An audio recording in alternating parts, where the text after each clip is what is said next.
आप सभी सज्जनों को मेरा नमस्कार हो। आज के समय में सप्तम भाव को देखना बहुत जरूरी हो गया है कि आजकल तलाक वगैरह लड़ाई झगड़े शादी में बहुत हो रहे हैं। इसलिए मैंने सप्तम भाव पे आज जोर दिया है। मैं आपको 3-4 कुंडली वही बताऊंगा जिनकी शादी होने के बाद उनका विछोह हो गया, यानी उनका लड़ाई चल रहे हैं, झगड़े चल रहे हैं, वो शांत नहीं है। तो ये मैं आपको बताऊंगा सप्तम भाव के बारे में विशेषता क्या होती है। ये हमारा सप्तम भाव है। ये कुंडली हमारी कन्या लगन की है। पहली बात तो आपको मैं ये बता देता हूँ कि जो दिश भाव केंद्र में हमारी राशियां पड़ती हैं उनका बुध बृहस्पति पहले ही कमजोर हो जाता है। ये खास बात है आपकी। केंद्र में दिशा और राशियां पढ़ने तो उनका बृहस्पति और बुध पहले ही कमजोर हो जाता है। बुध होता है हमारा बुद्धि का दाता और बृहस्पति होता है सुखों का दाता और संतान का दाता। तो इसे हम देखते हैं सप्तम भाव को भाव भावेश कारक द्वारा। इसका भावेश कौन है? इसका हम 3 चीज देखते हैं। भावेश, इसका भावेश है गुरु, मीन राशि है। गुरु बैठा हमारा यहाँ पर। गुरु इसको नहीं देख रहा है। 1 2 3 4 5 6 7 8 9 ये त्रिकोण को देख रहा है और ये सप्तम भाव को नहीं देख रहा। तो ये एक पॉइंट इसका यहाँ पर कमजोर हो गया कि इसका स्वामी इस भाव को नहीं देख रहा है। और भाव को हम देखते हैं, इसमें पापी ग्रह बैठे हुए हैं, केतु और मंगल। इस पे केतु और मंगल बैठे हुए हैं और शुक्र बैठे हुए हैं। तो शुक्र ठीक नहीं है, क्योंकि हमारे कर्थ कुंडली के हिसाब से कोई भी ग्रह अपने घर में बैठा हो तो वो भाव का नाश करता है। गुरु अपने भाव में बैठे हुए हैं। कर्थ कुंडली में गुरु का भाव 9 और 12 है। राशि मतलब कोई नहीं, शुक्र का है 2 और 7।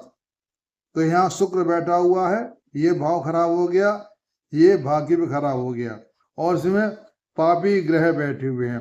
इसका कारक शुक्र है, वो यहाँ बैठा हुआ, भाव भी खराब हो गया, भावेश भी खराब हो गया और कारक भी खराब हुआ। इसका कारक है शुक्र, अपने वहां बैठा खराब हो गया।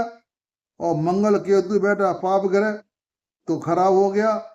और भाव का सांस को देखने तो इनका शादी तो हो गई है। शादी क्यों हुई है कि गुरु जो है पंचम को और पंचम 9 भाव दे, इसलिए इनकी शादी तो हो गई, लेकिन इनका आगे संबंध नहीं चला क्योंकि इनका सप्तम भाव खराब है। ऐसे हम सप्तम भाव में देखते हैं भाव भावित कारक द्वारा उसकी स्थिति क्या है, इससे हमें पता पड़ जाता है कि इनका आपस में संबंध नहीं चला। अब मैं कुंडली लेता हूं आपको, कुंडली लेता हूं आपको और दूसरी बताता हूं। वो भी कुंडली इसी तरह की है, तो मैं आपको सारा बताऊंगा उसके बारे में, भाव भावेश और कारक द्वारा। तो ये हमारी कुंडली जो है यहाँ पर कहाँ गई, ये रही कुंडली यहाँ पर आई है। आपको मैं वो कुंडली दिखाऊंगा जिनमें इनका आपस में संबंध नहीं चला। ये भी कुंडली हमारे पास दिशा लगन की है।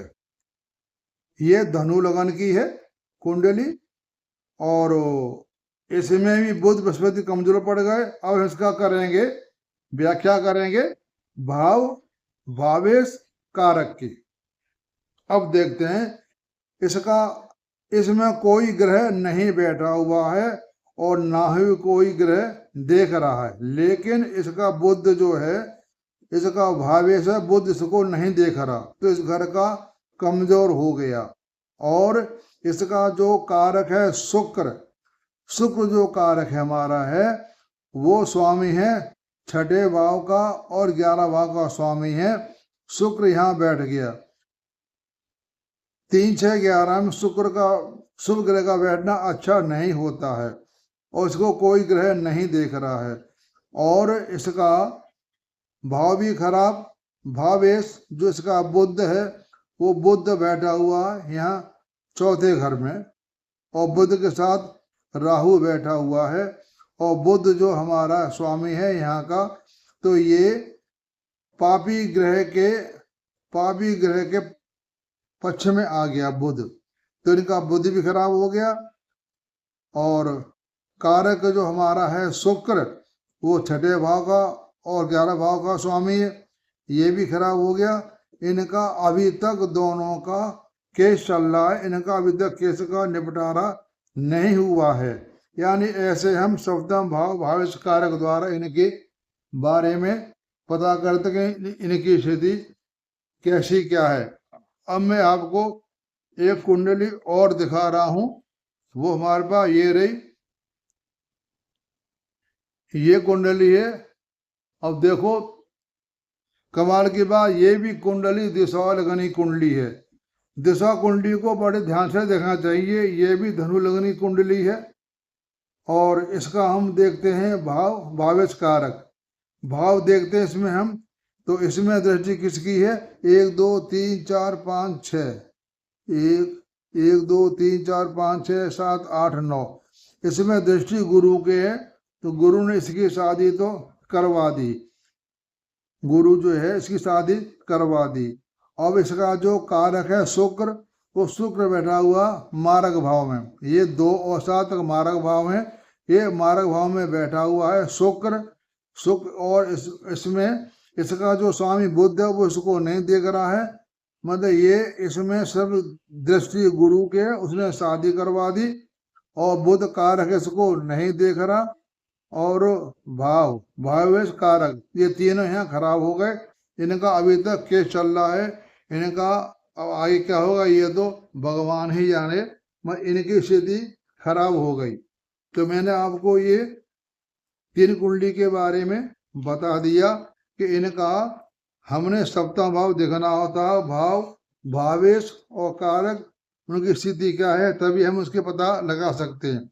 एक कुंडली हमारे पास ये है, ये भी कुंडली दिशा और लगन की है। यदि हमें अभी तक हम जो कुंडलियों की व्याख्या हमने की, वो कुंडली दिशा और लगन की कुंडलियां हैं। ये देखो, ये कुंडली हमारी है मिथुन लगन की। और यहाँ देखते हैं भाव भावेश कारक, गुरु हमारे कहाँ बैठे? गुरु इसका हम जो भाव है यहाँ पर, इस भाव पर दृष्टि पड़ रही मंगल की, 1 2 3 4, सप्तम भाव में मंगल दृष्टि हो, मंगल बैठा पाप ग्रह बैठा हो, तो वह हमारा दाम्पत्य जीवन नहीं चलता। तो इस तरह से ये, और इसका स्वामी है गुरु, गुरु इसको नहीं देख रहा, मंगल इसको देख रहा है। और इसका जो शुक्र है, शुक्र बैठा हुआ मारक भाव में, और स्वामी अष्टम भाव का स्वामी है, अष्टम भाव स्वामी बैठा हुआ मारक भाव में, तो इसका शुक्र भी कारक भाव भी खराब हो गया, भावेश इसको देख नहीं रहा, और जो इसका कारक है वो भी गलत बैठा हुआ। इनका शादी अभी हुई थी और इनका चल रहा है केस। तो इस तरह से हम सप्तम भाव पे देखना आजकल बहुत जरूरी है कि सप्तम भाव की स्थिति क्या है, भाव भावेश कारक।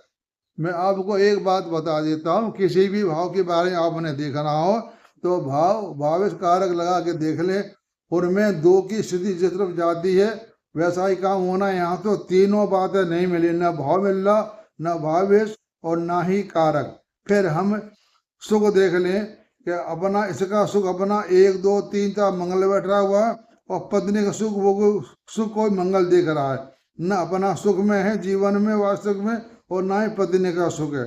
तो ऐसे हमें ये सप्तम भाव भावेश कारक को देख करके बताते हैं कि इनका दाम्पत्य जीवन कैसा चलेगा। आप सबको मेरा नमस्कार।